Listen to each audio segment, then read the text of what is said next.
Bonjour à toutes et à tous.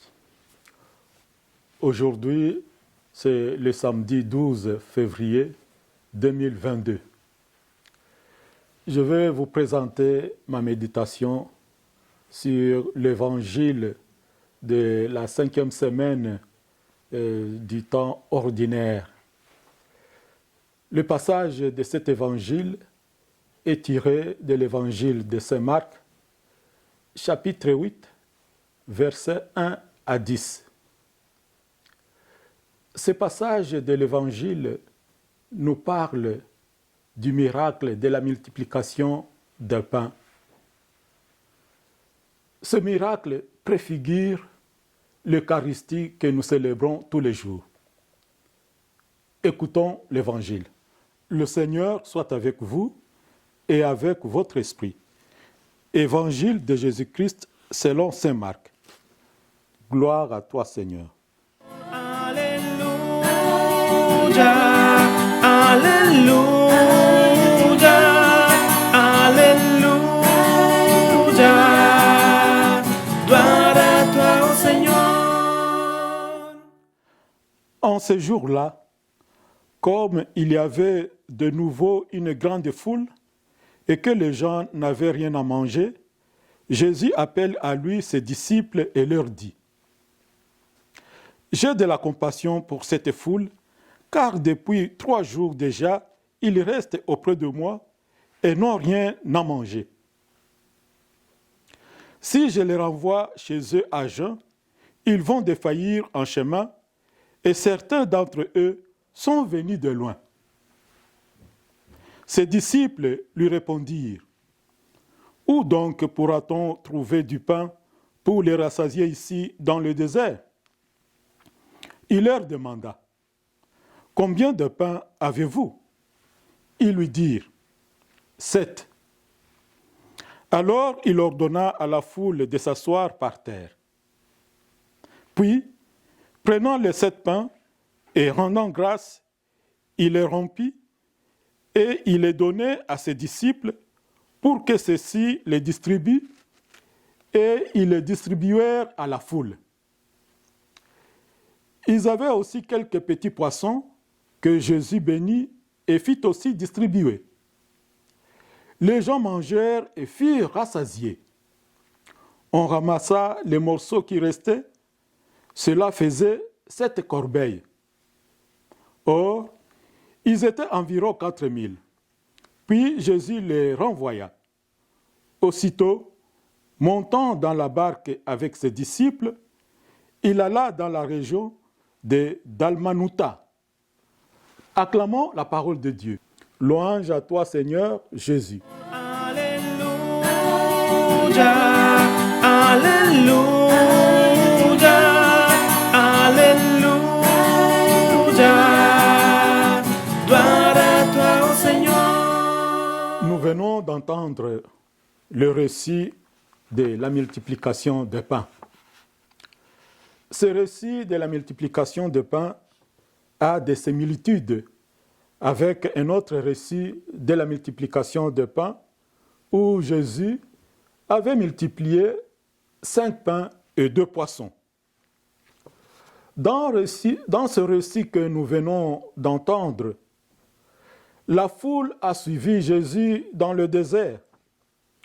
Les gens sont restés avec lui durant 3 jours. Après, Jésus a eu la compassion de ces gens parce qu'ils n'avaient plus de quoi manger. Sa compassion avait donc déclenché ce miracle de la multiplication de 7 pains et quelques poissons. Jésus, prenant les 7 pains et rendant grâce, il les rompit et les donna à ses disciples pour que ceux-ci les distribuent. Nous voyons que ce récit est émaillé des symboles qui nous renvoient à l'Eucharistie. Ce miracle se passe dans un pays païen, le Décapole. Les gens sont venus de loin Dans ce texte, nous trouvons beaucoup de symboles. Par exemple, les chiffres 3, les chiffres 7. La Bible emploie beaucoup les symboles de chiffres. De prime abord, le chiffre 3 évoque la Sainte Trinité. 3 est souvent lié à la sainteté de Dieu. Dieu 3 fois saint. Saint, saint, saint est le Seigneur.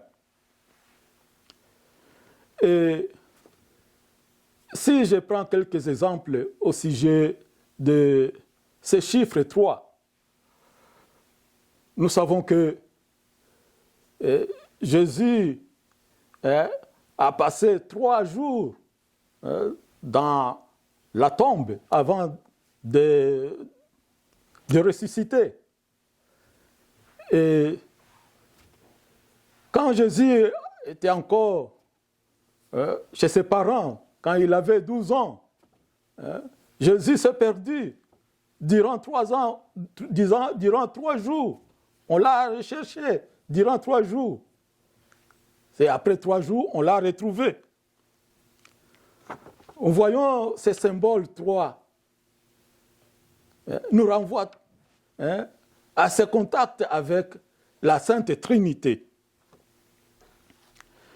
Et comme je viens de le dire aussi, dans ce récit, nous trouvons le chiffre 7 qui revient 2 fois. Le chiffre 7 évoque la totalité, la plénitude. Dans ce contexte ici de l'Eucharistie, je peux dire que le chiffre 7 évoque les 7 sacrements dont fait partie l'Eucharistie. Nous pouvons donc dire que ce récit préfigure réellement l'Eucharistie. Et c'est l'Église qui célèbre l'Eucharistie. Donc l'Église est le reflet de la Sainte Trinité quand elle célèbre l'Eucharistie. Jésus a donc laissé à l'Église la nourriture qu'elle doit mettre sans cesse à la disposition des gens. L'Église ne doit pas démissionner, ne doit pas dire qu'elle est dépassée ou qu'elle ne peut rien devant l'ampleur des défis, des déserts de ce monde et des déserts de nos vies particulières. La compassion de Jésus doit donc se prolonger dans l'Église.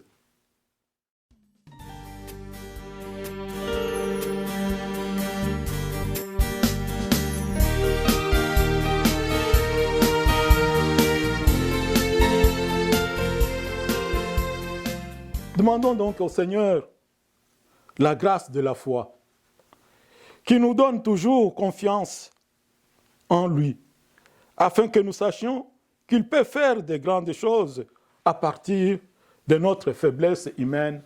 Amen. Pour terminer, je vous donne ma bénédiction.